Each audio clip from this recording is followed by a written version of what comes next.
financial freedom, it's within everyone's reach. Anissa Keyes shows you how to build prosperity and generational wealth for your family on Becoming the Bank. Hello, hello, hello. It's me again, Anissa Keyes with Becoming the Bank. If you are tuning in for the first time this week, this is a podcast that shares biblical principles and practices that have helped me to become a generational wealth builder. This is not a how-to podcast, but a becoming podcast. How to become a wealth builder. How to become someone who is financially free. Listen, it's important that you understand this podcast is about becoming. And so I've always gone over principles and practices that have helped you to become. However, over the last year, I have shifted some of the ways that I have done business and some of the ways that I have done wealth building. And I have been busy. And so with that, I have decided to sort of move on and allowed someone else to take over this podcast. With that will happen in about 5 weeks. I'm excited about that because I know the Lord is going to bless us with somebody else that's going to come with just as much wisdom and knowledge around how to build wealth, how to become financially free. In the interim, I've decided over the last 6 weeks, so starting last week, go back and listen to that one. It talked about becoming debt free. Over the next 6 weeks, I'm just going to talk to you about these specific practices that I've had that are wealth building strategies. They're my top 6. They're my favorite. Again, if you missed the one from last week, go check it out. We talked about not paying off your debt, but paying down your debt. I talked about also the difference between good debt and bad debt, and how to use debt in your favor. So a lot of stuff around debt. Go ahead and look at that last week. It was really, really good. This week, though, we're talking about one of my favorite wealth building strategies, right? Owning a business. And to me, it just feels like a no-brainer, but I feel like I got to give a little background to make sure everybody's clear on why this is an important wealth building strategy and actually probably one of the best wealth building strategies, if not like the highest on the list, like top 1 or 2. Some people talk about real estate or home ownership as the easiest to access. And so that makes it the best, but I really think business ownership is. Okay, listen, so let me give you a little background first. All income is good income. Maybe I shouldn't say that, right? Because there is a legal income that maybe people can judge that not all income is good income. But I like to think that all money coming in that's a good thing, money coming in. And I'm specifically talking about business owner income, from a real estate income, interest income, dividend income, wages is income. Specifically, though, business ownership income is good income, but so is earning wages. However, right, there is business income that far exceeds like wage income. And let me tell you why. I tend to lean into, right, is that the best income or really, really great income, right, is the income that you don't have to pay other people first, that you pay yourself. And so the clear definition between wages and business income, or the big discrepancy between the two, right, is that when you get paid through wages, you don't get your money first. The government gets its money first, right? Like they take theirs right off the top.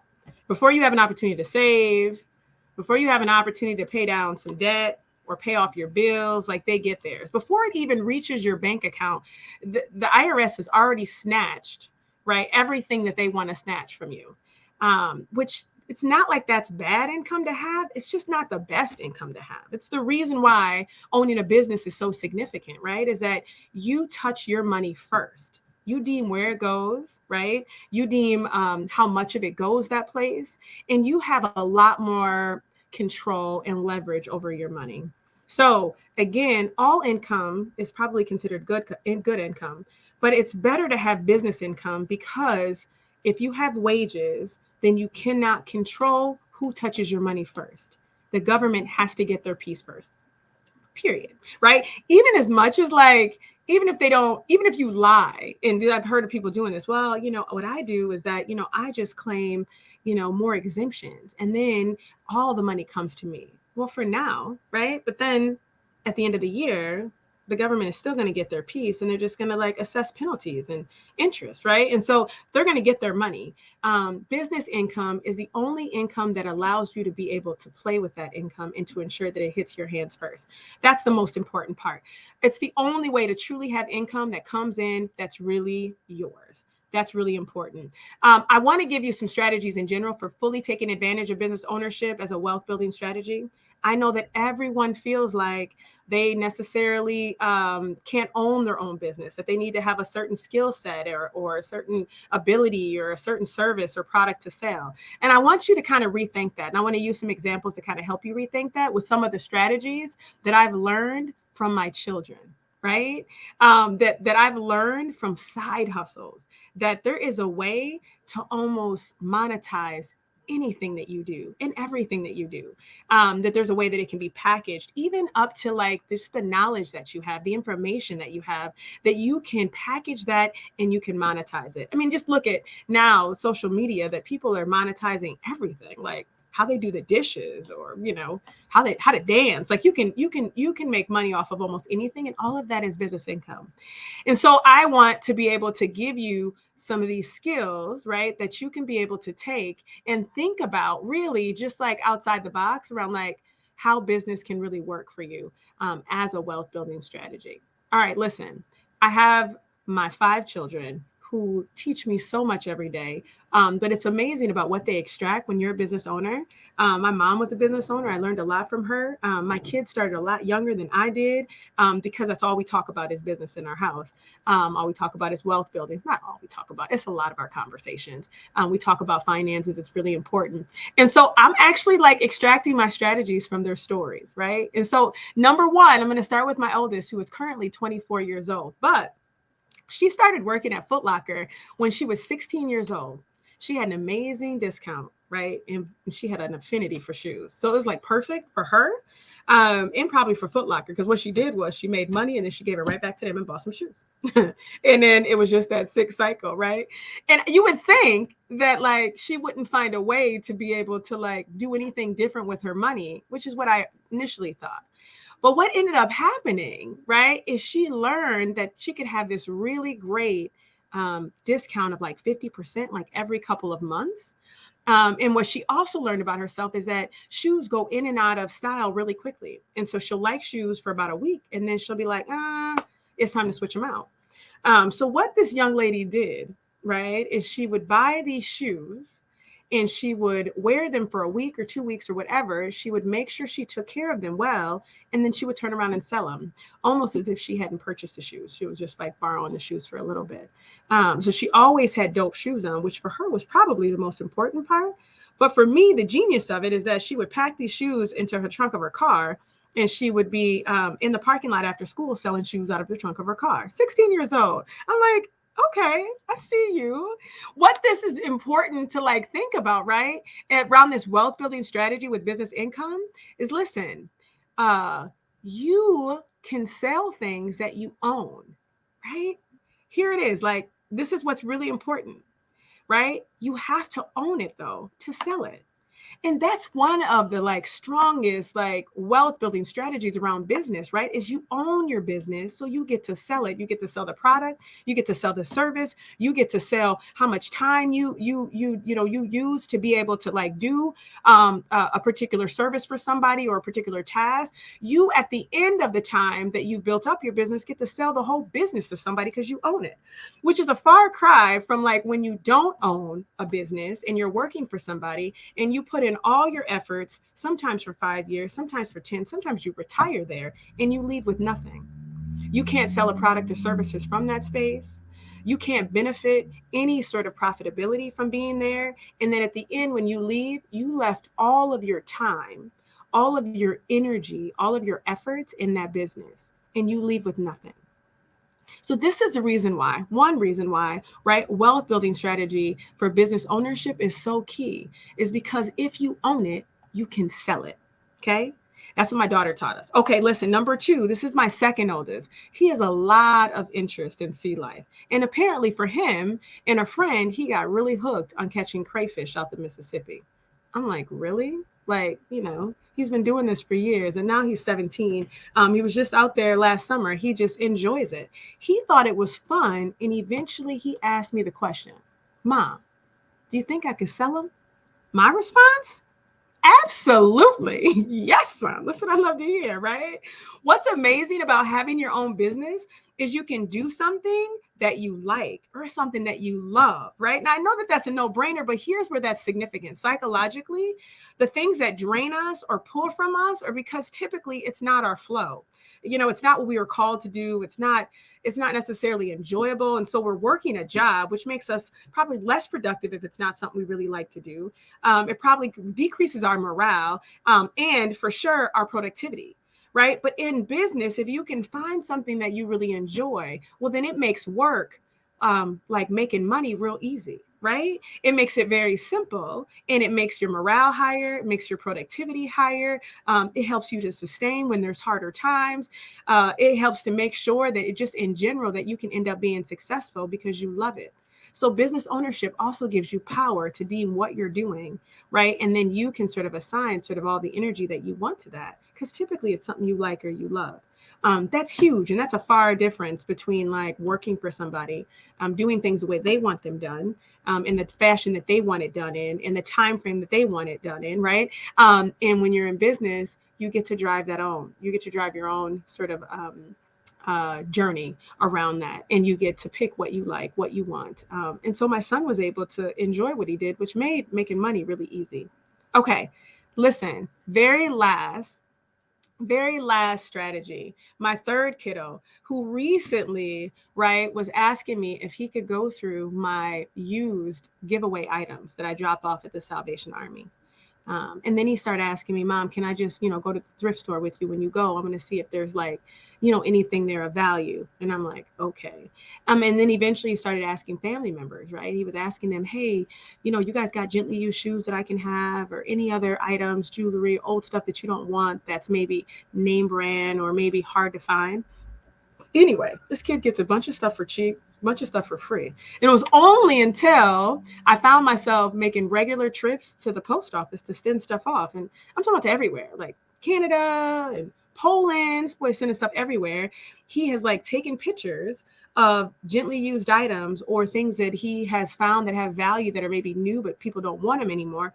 And he's selling them. Listen, if you can monetize it, then you have a business. That's it. It's that simple. If you can find a way to monetize your product, your service, your skill set, your talent, your ability, then you have a business. The most profound aspect of business is that there's so many ways to make money.